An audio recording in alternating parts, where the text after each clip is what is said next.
अस्सलाम वालेकुम व्यूवर्स, आप देख रहे हैं मेरा YouTube channel English learning craze. आज हम पढ़ेंगे वर्ब और इसकी दो टाइप्स के बारे में। चले आए आज का लेसन हम शुरू करते हैं।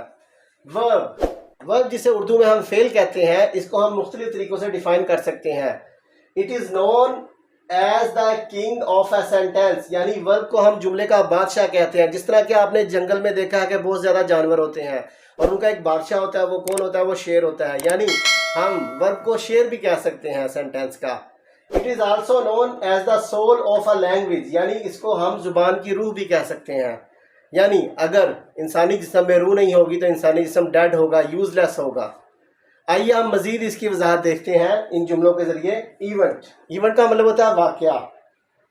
Muslims celebrate Eid. यहाँ देखिए, ये जो सेलिब्रेट वर्ड है ये जाहिर कर रहा है कि मुसलमान कोई त्यौहार को मनाते हैं। यानी वर्ब जो है इवेंट को भी शो करता है, इवेंट के इजहार के लिए भी इस्तेमाल होता है। Now let's move towards state. State का मतलब होता है हालत। यानी आई एम अ स्टूडेंट। यहाँ पे जो एम है इस पे ज़रा गौर करें आप कि ये एम जो वर्ब है ये हालत को जाहिर कर रहा है। किसकी हालत को जाहिर कर रहा है? स्टूडेंट की। एक्शन से मुराद होता है कोई काम। यानी वर्ब जो है वो किसी एक्शन को भी परफॉर्म करता है। जिस तरह के इस एग्जांपल से ये क्वाइट क्लियर है। अरशद इज प्लेइंग हॉकी, यानी अरशद क्या काम कर रहा है? वो हॉकी को खेलने का काम कर रहा है। यानी खेलना क्या है? एक एक्शन है, एक काम है।